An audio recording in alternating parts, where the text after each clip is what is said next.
You're 22 years old, standing in front of a recruiter at Fort Bragg who looks at you like you're already wasting his time. Delta Force doesn't advertise.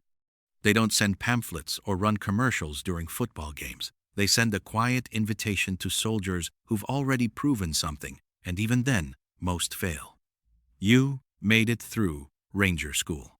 You survived 3 deployments in Afghanistan with the 75th Regiment. You think that counts for something. The recruiter slides a packet across the desk. It's thinner than you expected. No glossy photos. No mission statements. Just a date, a location, and a warning that selection has a 90% attrition rate. He doesn't wish you luck. He just nods toward the door. Level 1. The hopeful. You arrive at a compound that doesn't exist on any map with 200 other candidates who all think they're the exception. Special Forces guys, Rangers, a few SEALs who switched branches. One guy claims he was Force Recon. Nobody believes him, but nobody asks either, because talking wastes energy you'll need later. The cadre don't introduce themselves. They don't explain the schedule. They just hand you a rucksack, a grid coordinate, and a time hack. 18 miles, full kit. You have 4 hours. The guy next to you asks what happens if you're late. The instructor looks at him like he just asked what color the sky is. You don't get late. You get gone. The marches get longer. 25 miles, 32, 40. The weight in your ruck increases without warning. You'll open it one morning and find an extra sandbag that wasn't there the night before. The cadre never explain. They just watch. You navigate through mountains at night using a compass and a map that might be outdated. Might be. You're never sure. That's the point. One candidate breaks his ankle on day 6. He begs to continue. They send him home anyway because Delta doesn't need someone who begs. They need someone who keeps walking on the broken ankle without making it everyone else's problem. The psychological evaluations start in week 2. A woman with kind eyes and a clipboard asks you about your childhood, your relationship with your father, whether you've ever thought about hurting yourself. You know the right answers. Everyone knows the right answers. But she's not listening to what you say. She's watching how long it takes you to decide what to say. You pass. 70. Others don't. Land navigation becomes the filter that crushes most candidates. 60 kilometers through terrain that actively wants to kill you. No trails, no markers, just coordinates and a clock. You move through darkness so complete you can't see your hand in front of your face. The woods are full of sounds that might be animals, or might be cadre testing whether you'll panic and fire a flare. You don't. You trust your compass, even when every instinct screams that you're lost. 36 hours later, you stumble into the final checkpoint with shredded feet and a sense of direction you didn't know you possessed. 80 men started that exercise. 19 finish. The shooting tests aren't about accuracy. Any ranger can hit a target.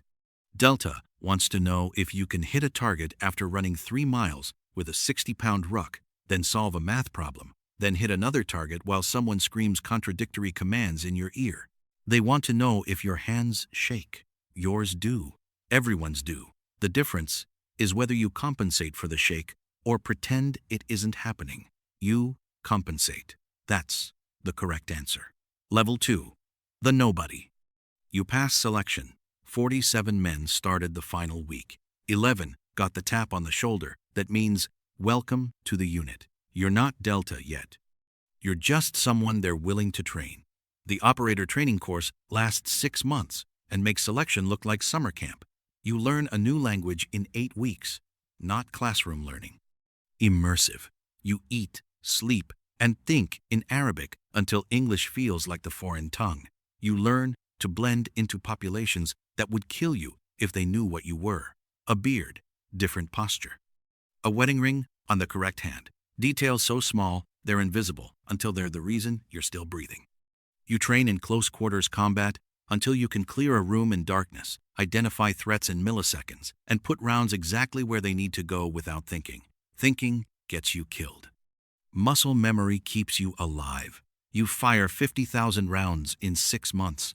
Your shoulder aches permanently. Your hearing suffers. Nobody cares. You learn advanced demolitions. Not the Ranger School basics, the physics of shaped charges, how to drop a bridge without collapsing the valley, how to make a car disappear so completely that forensics teams find nothing but carbon scoring and questions nobody can answer. The cadre are operators who've been doing this for a decade. They don't teach classes. They demonstrate once, then watch you replicate it. Get it wrong, and they move to the next candidate. There are no second chances, because the enemy doesn't offer makeup exams.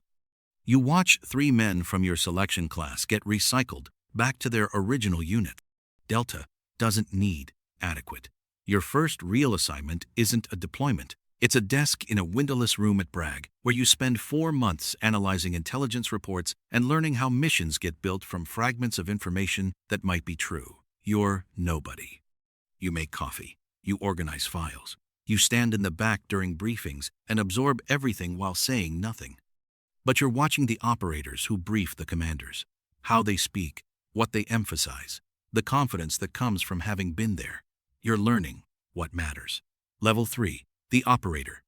Your first deployment lasts 8 months. You rotate through 3 countries whose names you'll never mention in public.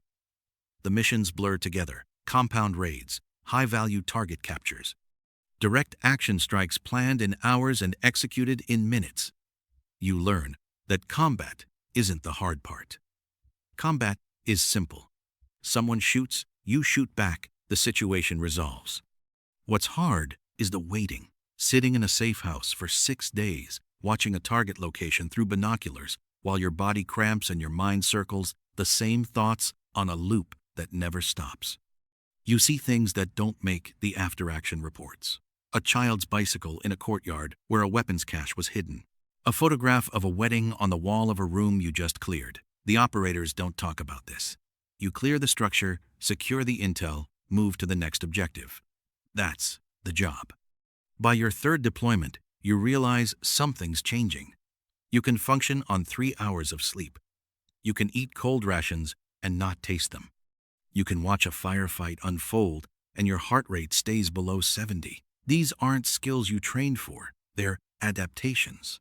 Your body is optimizing for an environment that doesn't exist back home. That's going to be a problem later. Level 4. The asset. You're selected for a special task, not a mission, a relationship. Intelligence agencies need operators who can blend into foreign environments and develop sources. People who have information but need convincing to share it. Your job is to become someone they trust enough to betray their own side. You grow a beard. You learn to drink tea the way they drink it. You memorize cultural gestures so subtle that getting them wrong marks you instantly as an outsider. You spend months building a legend. A cover identity with depth. Fake business cards, fake social media history, fake friends who will vouch for your fake life if anyone checks. The asset is a mid-level logistics coordinator for a network moving weapons across borders. He has access. He has names. He also has a family and beliefs and a life that's real to him even if your relationship with him is completely fabricated. You meet him at a cafe. You talk about soccer. You complain about traffic. You become his friend over 6 months of carefully scripted encounters. He gives you information. Small things at first. A shipment route. A contact name. Then bigger pieces. Meeting locations. Financial transfers. You pass everything up the chain and watch as strikes get authorized based on intelligence you collected while pretending to care about a man's daughter's school performance. One day, he doesn't show up to the cafe. You check the news, nothing. You check the network, silence. 2 weeks later, you learn he was arrested by his own people for unrelated reasons. He's in a facility where interrogations don't follow rules. You think about whether anything you passed along contributed to his capture. You'll never know. That uncertainty is worse than confirmation would be. Level 5. The broken. You're 31. You've been doing this for 9 years. Your body is a collection of injuries that haven't healed correctly. Your shoulder clicks when you raise your arm. Your cown. Your knee swells after long movements. You have scars on your back from a vehicle rollover in a country you're not allowed to mention. The psych evaluations happen annually. Standard questions designed to catch operators who are cracking under the weight of what they've done. You know the correct answers. No, you don't have trouble sleeping. No, You don't feel detached from reality. No, you haven't thought about harming yourself. You pass every time because passing is another skill you've mastered. But you're lying. You do have trouble sleeping. You do feel detached. You haven't thought seriously about self-harm. But you understand why some operators reach that point. The work hollows you out, not all at once, gradually, like water eroding stone. You lose pieces of yourself so slowly, you don't notice until you look back and realize the person you were doesn't exist anymore. You call your mother on her birthday. She asks how you are. You tell her you're fine. She doesn't believe you. Mothers never do. But she doesn't push, because pushing would require you to explain things you can't explain and feel things you've trained yourself not to feel. Level 6. The truth. Delta doesn't advertise. There are no recruitment videos, no public ceremonies. The unit operates in the space between what's legal and what's necessary. You've participated in actions that would be war crimes if they were acknowledged. They're not acknowledged. That's the entire point. You've learned that heroism and atrocity can look identical depending on who's writing the report. You've learned that the enemy isn't always wrong, and your side isn't always right, and the real world doesn't offer the moral clarity you were promised in training. You've become exactly what the unit needed you to become: a weapon, precise, reliable, deployable. But weapons don't have families. They don't have futures outside the armory. They don't retire to quiet lives where the things they've done don't matter anymore. You're sitting in that windowless room at Bragg. You're still making coffee. You're still nobody. But you're watching the operators who've been doing this for 15 years. You see what they've lost. You see what they've become. And you realize you're already halfway there. You start thinking about the exit. Not today, not next year, but eventually. Because Delta doesn't have 20-year operators. The ones who stay that long stop being operators and become instructors or staff, or the walking wounded who can't admit the job finished them before they finished it. You've watched men retire into contractor work that pays triple but means nothing. You've watched others try to go back to regular Army units where they sit through PowerPoint briefings about values they stopped believing in a decade ago. The younger candidates still arrive with shaved heads, and the belief that wanting it badly enough will be enough. You see yourself in them, the version that didn't know. You could warn them. Tell them what this costs, but you don't, because they wouldn't listen, because you didn't listen either, when the signs were everywhere. Delta Force isn't a career, it's a conversion. You don't leave the same person who arrived. The question isn't whether you'll change, it's whether you'll recognize yourself when the changing is done.